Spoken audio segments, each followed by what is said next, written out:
High, আমার নাম রাহুল, আর আমি বর্তমানে বেঙ্গালুরুতে থাকি।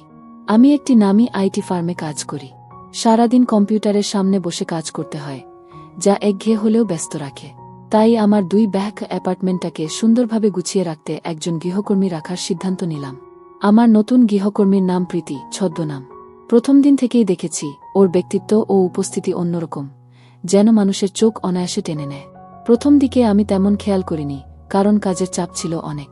কিন্তু একদিন হঠাৎ সবকিছু বদলে গেল। সেদিন প্রীতি আমার জন্য 1 কাপ কফি এনেছিল, কিন্তু কোনোভাবে কাপ হাত থেকে পিছলে মেঝেতে পড়ে গেল। প্রীতি একটু অপ্রস্তুত হয়ে গিয়েছিল, তবুও শান্তভাবে ঝুঁকে মেঝে মুছতে শুরু করল।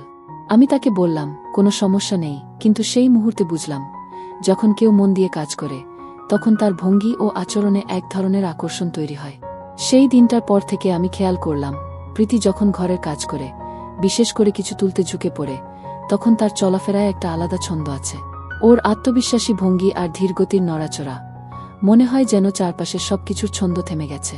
প্রীতির এই ভদ্র কিন্তু মুগ্ধকর উপস্থিতি অজান্তেই আমার মনোযোগ কেড়ে নিতে শুরু করল। আর আমি ভাবলাম, মানুষের সৌন্দর্য আসলে শুধু চোখে দেখা নয়, অনুভব করারও ব্যাপার। যাই হোক, প্রায় 6 মাস ধরে প্রীতির প্রতি আমার এক ধরনের অদৃশ্য টান তৈরি হচ্ছিল।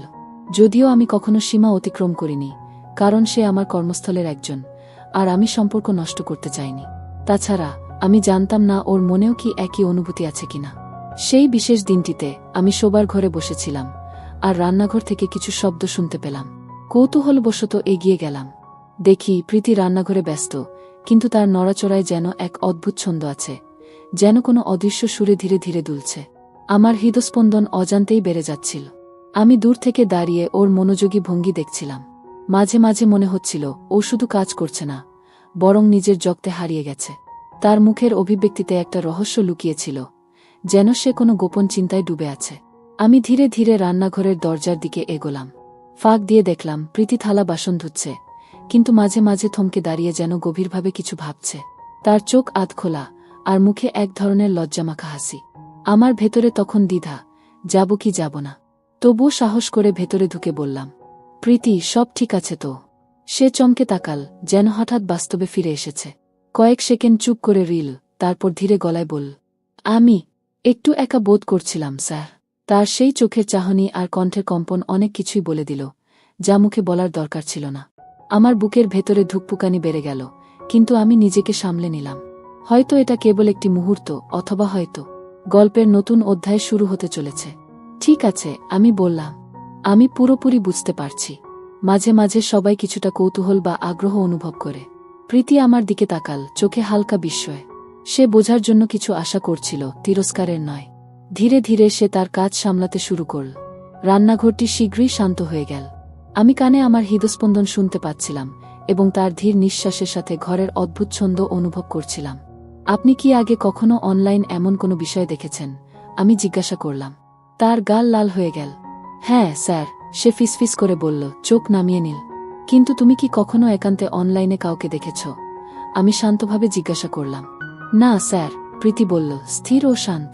আমি ভেতরে একটু কৌতূহল অনুভব করলাম। তুমি কি আগ্রহী? আমি ভদ্রভাবে জিজ্ঞাসা করলাম। সে লাজুকভাবে মাথা নাড়ল, আর আমি বুঝতে পারলাম যে সে বিষয়টা নিয়ে ভাবছে, কিন্তু কোনো ভুল অর্থ বা অসম্মান নেই। ভালো, আমি বললাম, যতটা সম্ভব নৈমিত্তিকভাবে। কখনো কখনো এমন কিছু করা মানসিক চাপ কমাতে সাহায্য করে। তারপর আমি তাকে হোম অফিসের দিকে নিয়ে গেলাম। আমি একটি চেয়ার ধরলাম এবং পিসি চালু করলাম। দরজা ধীরে বন্ধ করলাম যাতে শান্তি বজায় থাকে। আমি দ্রুত ব্রাউজারে গিয়ে একটি বিশেষ ওয়েবসাইট খুললাম, যেখানে আমরা আমাদের কৌতূহলপূর্ণ খোঁজ শুরু করতে পারি। তোমার পছন্দের কাউকে বেছে নাও, আমি স্ক্রিনের দিকে ইশারা করে বললাম। স্ক্রিনে অনেক প্রোফাইল দেখা যাচ্ছিল, এবং প্রত্যেকটি ভিন্ন ভিন্ন স্টাইলের।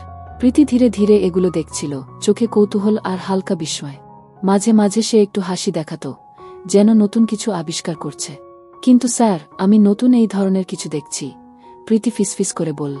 আমি হেসে বললাম, কোনো সমস্যা নেই। এটা শুধু দেখার বিষয়, আর মাঝে মাঝে কৌতূহল অনুভব করা স্বাভাবিক। প্রীতির চোখ আমার দিকে তাকাল, যেন বোঝার চেষ্টা করছে। আমি পাশে বসে স্ক্রিনের দিকে তাকালাম। আমরা দুজনেই ফোকাস করেছি, আর সেই মুহূর্তে ঘরের পরিবেশটা যেন কিছুটা ভিন্ন হয়ে গেছে, এক ধরনের নরম উত্তেজনা ও কৌতূহল।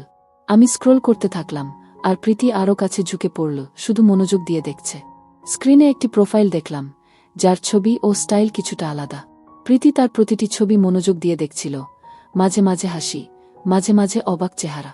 চলো একটু গল্প করি, আমি প্রস্তাব দিলাম।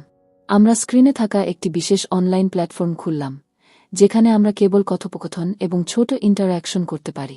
হাই, আমি রাহুল, আর এ আমার বন্ধু প্রীতি, আমি বললাম, ভদ্রভাবে পরিস্থিতি শিথিল করার চেষ্টা করে। প্রীতি ধীরে ধীরে অভ্যস্ত হচ্ছিল। সে কিছুটা নার্ভাস, কিন্তু কৌতূহল ও আগ্রহ স্পষ্ট। আমরা মৃদু কথোপকথন শুরু করলাম, এবং ধীরে ধীরে প্রীতি শিথিল হয়ে গেল। তার চোখে হালকা উজ্জ্বলতা, হাতের ভঙ্গি থেকে বোঝা যাচ্ছিল তার মনোযোগ পুরোপুরি কথোপকথনে। ঘরের মধ্যে শান্তি ও মৃদু উত্তেজনা মিশ্রিত। আমরা দুজনই কেবল কথোপকথন এবং ইন্টারঅ্যাকশনে মনোনিবেশ করছিলাম, এবং স্ক্রিনের মাধ্যমে নতুন বিষয় আবিষ্কারের আনন্দ অনুভব করছিলাম। প্রীতির চোখ স্ক্রিনে আটকে ছিল, আর তার ছোট ছোট অঙ্গভঙ্গি দেখেই বোঝা যাচ্ছিল সে গভীরভাবে মনোযোগ দিচ্ছে। তার মুখে হালকা লালিমা, চোখে বিস্ময় এবং কৌতূহল, সব মিলিয়ে ঘরটা যেন নতুন রঙে ভরে উঠেছে। আমি নিজেও খেয়াল করলাম, আমরা দুজনেই কিছুটা উত্তেজিত, কিন্তু এটা পুরোপুরি মানসিক, কৌতূহল এবং রহস্যময় অনুভূতি। আমরা স্ক্রিনে থাকা বিষয়গুলো পর্যবেক্ষণ করছিলাম, এবং প্রীতি ধীরে ধীরে অনলাইন প্ল্যাটফর্মের প্রতিটি ধাপ দেখছিল। শুধু দেখো আর শিখো, আমি ভদ্রভাবে বললাম, যেন এটি একটি নতুন অভিজ্ঞতা। প্রীতি মনোযোগীভাবে স্ক্রিনের দিকে তাকিয়েছিল, হাতগুলো শুধু ডেস্কে রেখে। তার চোখে কৌতূহল স্পষ্ট, এবং প্রতিটি ছোট নড়াচড়া তার আগ্রহকে আরও বাড়াচ্ছিল। স্ক্রিনের অন্য প্রোফাইলের গল্পগুলো দেখার সময় আমরা দুজনেই কিছুটা বিস্মিত এবং আনন্দিত বোধ করছিলাম। প্রতিটি ক্লিক একটি নতুন তথ্য বা আচরণকে উন্মোচিত করছিল। প্রীতি ধীরে ধীরে আগ্রহী হয়ে উঠছিল, কিন্তু সবকিছু সীমার মধ্যে এবং নিরাপদভাবে ঘটছিল। আমরা পাশে বসে স্ক্রিনের দিকে মনোযোগ দিচ্ছিলাম, আর ঘরে বিরামহীন উত্তেজনার পরিবর্তে একটি কৌতূহল ও রহস্যময় আবহ তৈরি হচ্ছিল। এটি ছিল শুধু নতুন কিছু শেখার আনন্দ, এবং আমাদের মধ্যে ধীরে ধীরে মানসিক বন্ধন গড়ে উঠছিল। প্রীতির চোখ স্ক্রিনের দিকে আটকে ছিল, আর সে খুব মনোযোগ দিয়ে নতুন কিছু দেখছিল। তার মুখে হালকা লালিমা, চোখে বিস্ময় এবং কৌতূহল, ঘরটা যেন এক নতুন আভে ভরে উঠল। আমি পাশে বসে বললাম, শুধু দেখো আর শিখো প্রীতি, এখানে আমরা নতুন কিছু অনলাইনে দেখছি। প্রীতি মনোযোগ দিয়ে তাকাল, হালকা নার্ভাস কিন্তু কৌতূহলপূর্ণ। স্ক্রিনে থাকা গল্পগুলো ধীরে ধীরে আমাদের কৌতূহল বাড়াচ্ছিল। প্রীতি প্রতিটি ধাপ দেখছিল, মাঝে মাঝে হালকা হাসি বা বিস্ময় প্রকাশ করছিল। আমরা দুজনেই নতুন অভিজ্ঞতার আনন্দ অনুভব করছিলাম, কেবল মানসিকভাবে। আমি প্রীতিকে বললাম, যদি কিছু বোঝার প্রয়োজন হয়, আমি পাশে আছি। সে ধীরে ধীরে আরও স্বাচ্ছন্দ্যবোধ করতে শুরু করল। আমাদের মধ্যে তৈরি উত্তেজনা ছিল মানসিক ও কৌতূহলপূর্ণ, শারীরিক নয়। স্ক্রিনের গল্পগুলো দেখার সময় আমরা দুজনেই মুগ্ধ বোধ করছিলাম। প্রতিটি ক্লিক নতুন কৌতূহল ও অজানা বিষয় উন্মোচিত করছিল। প্রীতি ধীরে ধীরে আরও মনোযোগী হয়ে উঠছিল, কিন্তু সবকিছু সীমার মধ্যে, নিরাপদ এবং উপভোগ্য। স্ক্রিনের দিকে প্রীতির মনোযোগ ছিল গভীর। সে কিছুটা নার্ভাস, কিন্তু কৌতূহলপূর্ণভাবে নতুন অভিজ্ঞতা দেখছিল। আমি পাশে বসে বললাম, শুধু দেখো আর শিখো প্রীতি, এটা কেবল একটি নতুন ধরনের অনলাইন ইন্টারঅ্যাকশন। প্রীতি মনোযোগ দিয়ে তাকাল, মাঝে মাঝে হালকা হাসি বা বিস্ময় প্রকাশ করল। স্ক্রিনে থাকা গল্পগুলো ধীরে ধীরে আমাদের কৌতূহল বাড়াচ্ছিল। আমরা দুজনেই এই নতুন অভিজ্ঞতার মধ্যে মগ্ন, কিন্তু সবকিছু মানসিক এবং নিরাপদ। আমি প্রীতিকে বললাম, যদি কিছু বোঝার প্রয়োজন হয়, আমি পাশে আছি। সে ধীরে ধীরে আরও স্বাচ্ছন্দ্য বোধ করতে শুরু করল। আমাদের মধ্যে তৈরি উত্তেজনা ছিল কেবল মনস্তাত্ত্বিক, কোনো শারীরিক স্পর্শের জন্য নয়। স্ক্রিনের অন্য প্রোফাইল বা ইন্টারঅ্যাকশন দেখার সময় প্রীতি ধীরে ধীরে আগ্রহী হয়ে উঠছিল। তার চোখ কৌতূহলপূর্ণভাবে স্ক্রিনে আটকে থাকল, আর সে শিখছিল কিভাবে নতুন কৌশল ও পদ্ধতি দেখা যায়। আমরা দুজনেই এই নতুন অভিজ্ঞতা থেকে আনন্দ অনুভব করছিলাম, একটি নিরাপদ, সৃজনশীল ও কৌতূহলপূর্ণ শিক্ষা। শেষ পর্যন্ত আমরা শুধু কথোপকথন, পর্যবেক্ষণ এবং মানসিক উত্তেজনার মধ্য দিয়ে নতুন অভিজ্ঞতা উপভোগ করছিলাম। এই মুহূর্তটি ছিল রোমাঞ্চকর, কৌতূহলপূর্ণ, কিন্তু সম্পূর্ণ নিরাপদ। স্ক্রিনের দিকে প্রীতির মনোযোগ ছিল গভীর। সে কিছুটা নার্ভাস, কিন্তু কৌতূহলপূর্ণভাবে নতুন অভিজ্ঞতা দেখছিল। আমি পাশে বসে বললাম, শুধু দেখো আর শিখো প্রীতি, আমরা নতুন কিছু অভিজ্ঞতা অনলাইনে উপভোগ করছি। প্রীতি মনোযোগ দিয়ে তাকাল, মাঝে মাঝে হালকা বিস্ময় বা উচ্ছ্বাস প্রকাশ করল। স্ক্রিনে থাকা দৃশ্যগুলো ধীরে ধীরে আমাদের কৌতূহল বাড়াচ্ছিল। আমরা দুজনেই এই নতুন অভিজ্ঞতার মধ্যে মগ্ন, কিন্তু সবকিছু মানসিক এবং নিরাপদ। আমি প্রীতিকে বললাম, যদি কিছু বোঝার প্রয়োজন হয়, আমি পাশে আছি। সে ধীরে ধীরে আরও স্বাচ্ছন্দ্য বোধ করতে শুরু করল। আমাদের মধ্যে তৈরি উত্তেজনা ছিল মনস্তাত্ত্বিক, শারীরিক নয়। স্ক্রিনে থাকা চরিত্রগুলো নানা কর্মকাণ্ড দেখাচ্ছিল, কিন্তু আমরা তা কেবল দূরে থেকে মনোযোগ দিয়ে পর্যবেক্ষণ করছিলাম। প্রীতি ধীরে ধীরে আগ্রহী হয়ে উঠছিল, তার চোখ কৌতূহলপূর্ণভাবে স্ক্রিনে আটকে থাকল। আমরা দুজনেই এই নতুন অভিজ্ঞতা থেকে আনন্দ অনুভব করছিলাম, একটি নিরাপদ, সৃজনশীল ও কৌতূহলপূর্ণ শিক্ষা। শেষ পর্যন্ত আমরা শুধু কথোপকথন, পর্যবেক্ষণ এবং মানসিক উত্তেজনার মধ্য দিয়ে নতুন অভিজ্ঞতা উপভোগ করছিলাম। এই মুহূর্তটি ছিল রোমাঞ্চকর, কৌতূহলপূর্ণ, কিন্তু সম্পূর্ণ নিরাপদ।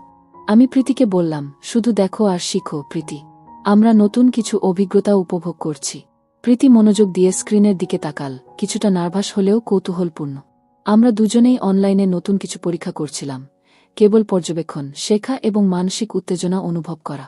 স্ক্রিনে থাকা চরিত্রগুলো বিভিন্ন কর্মকাণ্ডে মগ্ন, এবং আমরা তা কেবল দেখছিলাম, বিশ্লেষণ করছিলাম এবং উপভোগ করছিলাম। প্রতি মুহূর্তে প্রীতির চোখ স্ক্রিনের দিকে আটকে থাকল, তার মুখে বিস্ময় এবং আনন্দের প্রকাশ। আমি পাশে বসে ফিসফিস করে বললাম, দেখো কিভাবে তারা নিজেদের অনুভূতি প্রকাশ করছে। প্রীতি ধীরে ধীরে আরও স্বাচ্ছন্দ্য বোধ করতে লাগল, তার চোখে কৌতূহল, মনোযোগ এবং আনন্দের মিশ্রণ। আমরা দুজনেই বুঝতে পারছিলাম, কখনো কখনো নতুন কিছু দেখার আনন্দই সবচেয়ে উত্তেজনাপূর্ণ হতে পারে। স্ক্রিনে থাকা চরিত্রগুলোর ছোট ছোট রূপকী ইঙ্গিত প্রমাণ করছিল যে তারা নিজেদের অনুভূতি প্রকাশ করছে। আমরা তা পর্যবেক্ষণ করছিলাম, শিখছিলাম এবং কৌতূহলপূর্ণভাবে প্রতিক্রিয়া দেখাচ্ছিলাম। শেষ পর্যন্ত আমরা শুধু মনস্তাত্ত্বিক উত্তেজনা, কৌতূহল এবং রোমাঞ্চ উপভোগ করছিলাম, কোনো শারীরিক স্পর্শ বা যৌন কর্মকাণ্ড ছাড়াই। মুহূর্তটি আমাদের জন্য যথেষ্ট রোমাঞ্চকর এবং শিক্ষণীয় হয়ে উঠেছিল।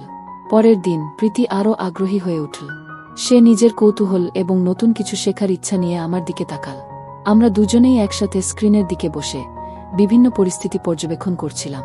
আমি ফিসফিস করে বললাম, প্রতি মুহূর্তে মনোযোগ দাও প্রীতি, আমরা যা দেখছি তা শুধুই শেখার জন্য।